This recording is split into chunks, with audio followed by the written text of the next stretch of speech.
Hello YouTube, this is my review of the Jaybird X3.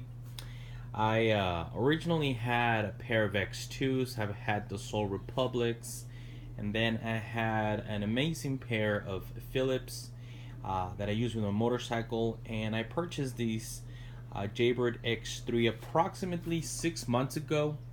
And the reason why I purchased these is because the Philips that I use when riding the motorcycle are not sweat resistant, they are not water resistant, and Jaybird advertises these as a sweat resistant sports type of a Bluetooth uh, headphones, and after about 6 months, they have given out. I started experiencing some problems with the headphones not charging. These are supposed to last 8 hours. The Jaybird Freedoms last 4 hours, and then they have the battery adapter that would go ahead and make them last longer. Now, these are supposed to be the 8 hour ones, and because I do travel and I do my exercise when I'm out of town on a hotel and I hit the gym there, I like the fact that I don't have to worry too much about charging these. But I want to say that the first 4 months, these headsets were pretty much flawless. I didn't have any issues. I would charge approximately every 3 days, and it could last pretty good.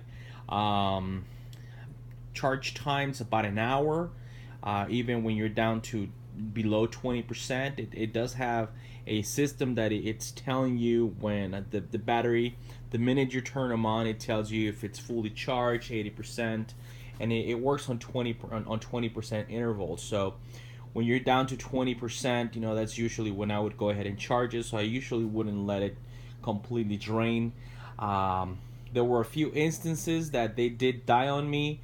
If I was towards the end of my routine, I do mostly cardio, which is about 40 minutes of cardio every day. So at first I really liked them. As you can see, something that I mentioned in the review of my Philips is that these are pretty large. They are very comfortable, don't get me wrong, and they are not that heavy, but they are pretty large to fit inside a helmet.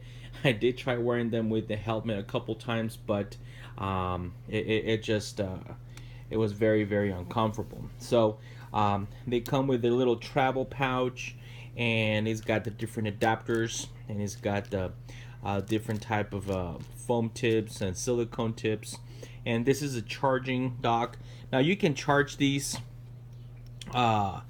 using this adapter, and you basically go ahead and line up the pins, and that's usually the way that I would go ahead and charge them. Like I said, it took about an hour, but then they stopped charging, and that happened about 2 months ago. I started noticing that the battery, I was having to charge it pretty much every other day as opposed to every 3 or 4 days, and I started noticing that the battery started not lasting as much. I would be fully charged. Even after a day or two, it would go down to 60 or 40%. The other thing that I noticed is that after I would charge it, I don't usually leave my devices charging overnight, except if it's the iPhone and if it's like 20-30%. I won't wait for it to charge, but this one charges so quickly that I didn't like leaving it charging overnight because it charged so quickly. So what I did notice is that even after even after charging, and I would put them on, it would stop saying fully charged. It would say 80%. That started happening about 2 months ago. The past couple of weeks, they basically stopped working. I still tried every morning before my routine to turn it on, and you basically you press on this button and for about 5 seconds, and then when you have the headset on, it's gonna tell you that it is the percentage of battery that you have. If I plug these in, I'm not gonna do that right now, but if I plug them in, the minute I plug them in, it doesn't give you the little red LED indicating that it is charging. There's a little LED right there that would indicate that it's charging, and it doesn't give it to me at all. So it goes from red to green, indicating that it's fully charged. Um, I do sweat when I'm working out. I mean, I'm doing cardio. I mean, this is what these headphones are for. I did like them quite a bit until they stopped working. These were $130 when I purchased them about 6 months ago. I do think that the quality is something that they need to improve upon. When I had the X2s, that was one of the things that a lot of people complain about. People that sweat because they are sports and they are supposed to be sweat resistant to a certain degree. I mean, I'm not submerging them in water or anything like that. It's just the sweat that is coming down the neck, and of course it's gonna go ahead and get wet. But a lot of people that had the X2s, including myself, one of the chief complaints that Jaybird acknowledged was that they needing to improve the build quality, specifically the type of seal that they were going to use inside the headset itself, so that this wouldn't happen. So 6 months later, unfortunately, it's happened to me, and I'm not very happy. Like I said, I did enjoy them quite a bit. I did like them. They did have pretty good sound quality. It's not sound insulation completely, but it does reduce the outside noise a lot.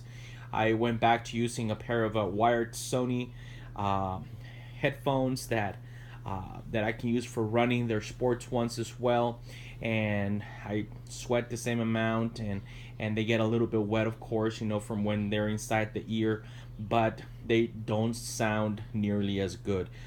These tips are really, really good. The silicone ones, they fit perfectly. The adapters for the ear, they fit really, really well as well. And so, yeah, I'm not gonna deny to you that I am a little bummed out that my favorite pair of headphones has stopped working. I quite frankly don't know what to do, whether I should contact Jaybird. I mean, I've read a lot of stuff online, people that complain about them not being very responsive, and then to the complete opposite of people, especially like on the Best Buy reviews, people have been reached out by Jaybird and they've been sent new headsets. So I might just do that. I don't know, because I've had them for a little over 6 months, so I quite frankly don't know the type of factory warranty that Jaybird offers. But it's just a little disappointing because it's not doing what they're supposed to do. I mean, the X3s, I purchased these X3s pretty shortly after they came out, and the reason why I purchased them was because you want to, now with technology, you want to buy the newest generation of items that are coming out, and there's no X4s, or the Freedoms are okay, but I personally like these better. The Freedoms are a little bit smaller, but I like these quite a bit, and yeah, so it is very disappointing. Sound quality was great. It did isolate a lot of the noise when I'm on the treadmill, and you're going at it, it can be pretty loud, and especially when there's other noises around you. And this wireless headphones really managed to do a very, very good job at keeping the noise out, giving me a pretty good amount of bass, and the sound spectrum was pretty good. So it is disappointing that they stopped working. They are $130. I might just wait a few more months for the X4s whenever those come out, or just look at a new brand entirely. So this is my review of the Jaybird X3. If you don't sweat too much, I suspect that the problem here is the amount of sweat. If you're one of those people that you might just use some weights and you're not gonna sweat a whole lot, or you do a different type of exercise that you don't sweat profusely, you might be on the okay. But anyway, thank you for watching, and please give it a like and share, and you'll take care. Bye bye.